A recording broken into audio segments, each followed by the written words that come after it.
Amid the post-GE15 uncertainty, the King has granted another 24 hours for leaders of political parties and coalitions to decide on their alliances and name their PM candidate. According to a statement from the palace, Yang di-Pertuan Agong Al-Sultan Abdullah Riayatuddin Al-Mustafa Billah Shah has consented to extending the deadline to 2 p.m. tomorrow. This after no political party or coalition managed to obtain a simple majority in the country's most closely fought polls. There have been several contradictory statements being issued, and it seems there are disagreements even within the political parties themselves as to how to proceed. This morning, PHMBN held a meeting to discuss the possibility of joining forces, an unthinkable alliance before GE15.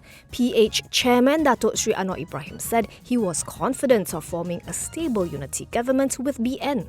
According to his BN counterpart, Datuk Sri Zahid Hamidi, the coalition, however, is still undecided as to whether to work with its political rival, a move BN Treasurer Datuk Sri Hishamuddin Hussein is openly opposed to. MCA President Datuk Sri Wee Ka Siong also said he felt slighted on seeing PH leaders at the hotel where the meeting was held and stressed that any deal would need the agreement and mandate of the BN Supreme Council. An alliance has been formed at the Perak state level at least, with BN and PH forming the state administration. Kota Tampan Assemblyman Datuk Sri Sarani Mohamad was sworn in earlier today as Menteri Besar of Perak. During the state polls on Saturday, PN had won 26 seats, PH took 24 seats and BN claimed 9. A similar agreement is said to have been struck in Pahang, where PN won 17 seats, BN 16 and PH 8. PN meanwhile has made its move on the federal level, saying it has already submitted over 112 statutory declarations signed by lawmakers supporting Pagoh Member of Parliament Tan Sri Muhyiddin Yassin to become the next Prime Minister.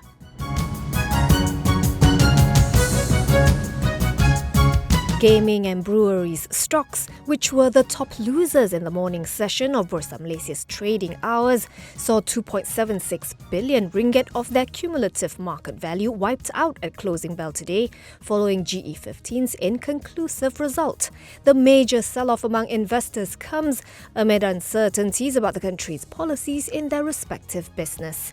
Resorts and casino operator Genting is the biggest loser, with 847.13 million ringgit of its market capitalisation erased after its share price fell 4.9% to a 5-month low of 4 ringgit 26.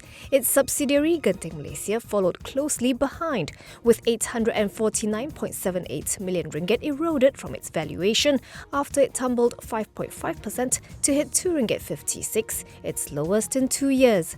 Magnum shed 158.09 million ringgit after falling 8.7% to 1 ringgit 36 per share, its lowest in almost 5 years. Its peer Sports Toto lost 148.43 million ringgit in market value, following a 5.7% fall, the largest in 3 years, to 1 ringgit 64. Heineken Malaysia lost 453.15 million ringgit in market capitalisation after falling 6.2% to 23 ringgit 20 sen, the lowest in 3 years. Meanwhile, Carlsberg Brewery Malaysia lost 299.63 million ringgit in market value after tumbling 5.2% to 22 ringgit, marking its steepest decline in 22 months. Putrajaya has agreed to carve out the KLIA Aeropolis lands from its existing operating agreement with MAHB, providing a major boost for the airport operator to develop the land surrounding KLIA in Sepang. At the same time, it also agreed to extend the expiring land leases in the nation's flagship airport city to 99 years. In its filing with the bourse, MAHB said a supplemental agreement between Malaysia Airports Sepang and Federal Lands Commission was inked last Thursday to carve out the lands from the operating agreement for the development of KLIA Aeropolis. The existing deal was effective until February 11, 2034, though in 2019, the Cabinet had approved the extension of MAHB's concession to operate 39 airports in the country from 2034 to 2069. Consequent to the supplemental agreement, Malaysia Airports Sabang will retain the remaining 47 plots of land, measuring about 9,352.7 hectares for the continued purposes of KLIA airport operations. Additionally, MAHB has finally managed to secure the development rights to 41 lots of land totaling 3,454.93 hectares for its KLIA Aeropolis for a period of 99 years, beginning November 17th. It said a development agreement between its subsidiary KLIA Aeropolis and the government was also formalised, granting the units the development rights to the lands in KLIA Aeropolis. A land lease agreement was also inked, granting KLIA Aeropolis a 99-year lease of the lands commencing from November 17th, giving it rights to occupy, use, control, manage and sublease the plots.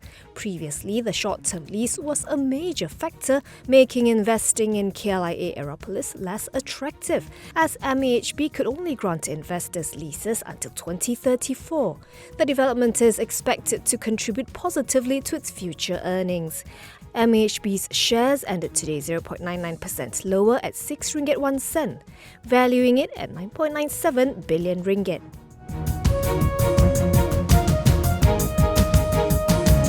My Airline has secured its full air service license from the Malaysian Aviation Commission, which allows it to undertake commercial air passenger flights and start selling air tickets. The license is for a period of 12 months up to November 14th, 2023.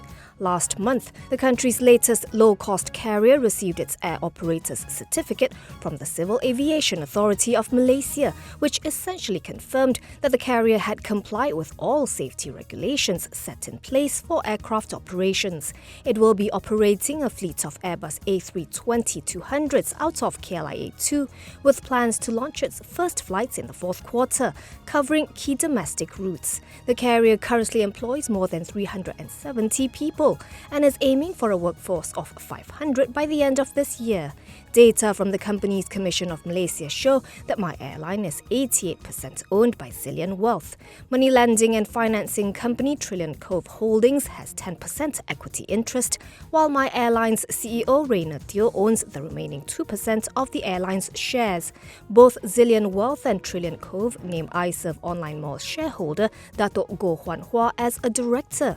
Apart from Goh and Teo, My Airline's three other directors are Datuk Abdul Hamid Muhammad Ali, former Malaysia Airports COO, former Malaysian Civil Aviation Department Director General Datuk Sri Azharuddin Abdul Rahman, and Jyoti Prakash Murugan, a director of Trillion Cove.